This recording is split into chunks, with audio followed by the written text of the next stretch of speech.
You know, one thing I will say is that hardcore fans will find Godzilla vs. Kong to be godly.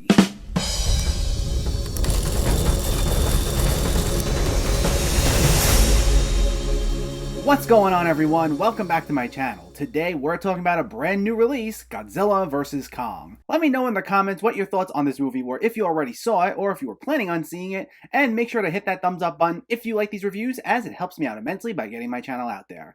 And if you're new here, I hope you consider hitting that subscribe button so you can stay up to date with reviews of new releases, older films, hidden gems, and so much more on a near daily basis. But now let's jump right into it and let's talk about Godzilla vs. Kong. This is the epic next chapter in the cinematic MonsterVerse, which pits two of the greatest icons in motion picture history against one another, the fearsome Godzilla and the mighty Kong, with humanity caught in the balance. This is co-written by Max Borenstein, who wrote Godzilla and Kong Skull Island, as well as Marvel writer Eric Pearson, and is directed by Adam Wingard. And while the MonsterVerse hasn't been one of my favorite franchises of all time or anything, for the most part, despite some issues I've had with it, it has been pretty enjoyable. So I was looking forward to this, especially with Adam Wingard at the helm, as I find him to be a really solid director for both horror and action movies. And I will say, this movie really delivers on what everyone's here for. It's Godzilla and King Kong duking it out, causing massive amounts of destruction in their wake. This movie doesn't hold back as far as any of that's concerned, and we get a ton of great fights between the two. Visually, they look great,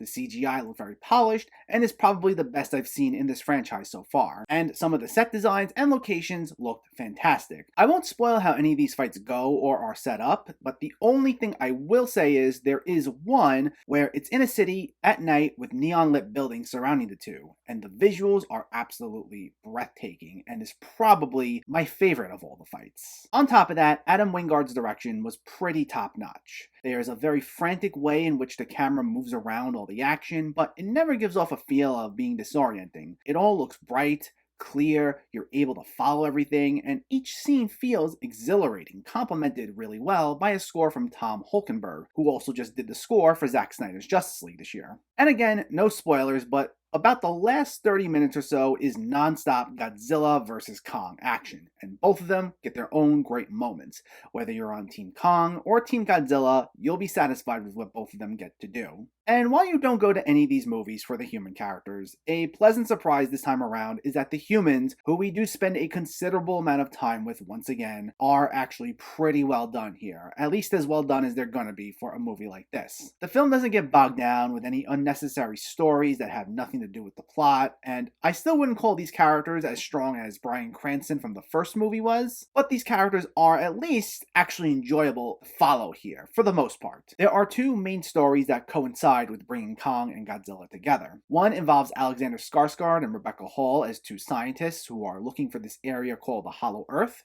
which they think Kong can guide them through, and that's how they get him off Skull Island. And there's another storyline where it's shown Godzilla is experiencing erratic behavior and going from being revered as a savior to randomly attacking people. Millie Bobby Brown returns from King of the Monsters and suspects there's something more to this, and enlists the help of a friend played by Julian Dennison and a conspiracy theorist podcast host played by Brian Tyree Henry to investigate. And I found this storyline to be the more entertaining of the two. These scenes are played much more for comedic effect, which was something rare among all these other MonsterVerse movies, outside of Kong Skull Island to a degree. Millie Bobby Brown is the more serious and focused of the three, but what's refreshing here is that unlike King of the Monsters, she doesn't spend the entire movie in peril or trapped. So we actually get a little more of our character's personality here, and she seemed like she had fun with the role. But Brian Tyree Henry is the big standout of all three of these characters, as this paranoid conspiracy theorist who formerly worked for this company known as Apex, which is a tech company that has their own part to play in the action, with a CEO played by a scene-chewing Damian Bashir, who I also really enjoyed here. But Henry provides a lot of one-liners, and there's a sense of self-awareness to the role, as he comments on some of the action, and he was an absolute blast here. They did not let him go to waste. And Julian Dennison also provided his fair share of comedic relief as well, as the scared friend who reluctantly goes along with everything, often getting into arguments with Henry over petty things as they get further and further into trouble, and I really enjoyed the dynamic among all three of these characters. Now, Alexander Skarsgård and Rebecca Hall's storyline is played a little more seriously, and they're not exactly the most developed characters themselves, as they provide more of the exposition, but it's not grating in the way it was in King of the Monsters, where that was literally all the human characters do there. Here, they're actually trying to serve a purpose and are out on a very concrete mission, and both actors try giving the characters some personality. And while the storyline with Millie Bobby Brown is the more entertaining,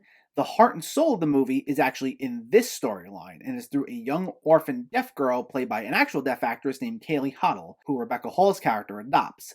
And she communicates with Kong in sign language in what are actually the film's more heartfelt moments, what few of them we get. And while these moments are brief, they actually work really well as they make the monsters even feel like real characters themselves here, and not just random creatures who are just causing havoc, totally disconnected from everything else. These moments inject just the right amount of emotion that's required of a movie centered around a giant CGI lizard and giant CGI gorilla duking it out. And what's especially refreshing here is, besides the performances, what makes any of the non-Kong and Godzilla material much more watchable than most of these other MonsterVerse movies is due to the fact that this is a film that knows exactly what it is and doesn't think of itself as much deeper than it actually is. While you do need some sort of emotional core to hold these movies together, at least very loosely, this is a film that knows exactly what its audience wants, and it doesn't want to overstay its welcome or get too bogged down with exposition or story elements that they know we won't care about. While there are two main storylines that we do cut back and forth between, we never stay on these scenes for too long, and we move on pretty quickly. This isn't like the first Godzilla where the film's so wrapped up with what's going on with the humans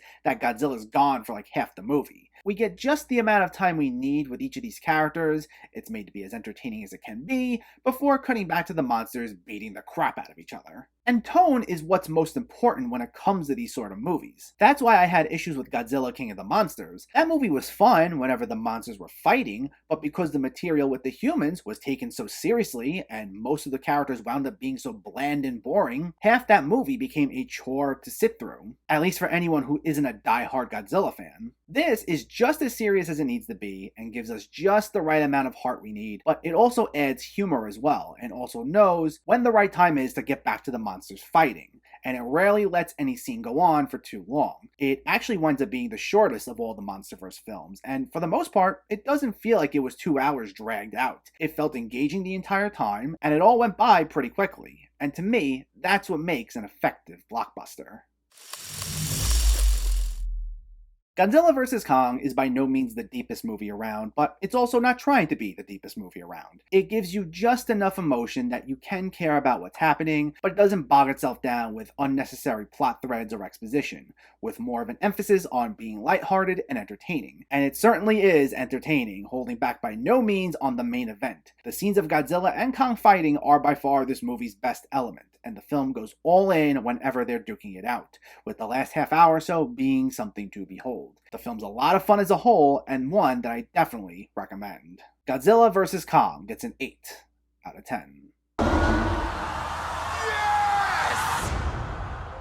So, since I just reviewed the other 3 MonsterVerse movies in addition to this, stay tuned as I'll have a ranking of all 4 movies coming out soon. But in the meantime, let me know, did you see Godzilla vs. Kong, or are you planning to see it, and what were your thoughts? Did this live up to your expectations? Are you more of a Godzilla fan or a King Kong fan? Let me know in the comments below so we can discuss. Also, if you enjoyed this video, please like it and share it, and for more movie reviews and film discussion, please make sure to hit that subscribe button to stay updated. Thanks for watching everyone, and keep having fun with film.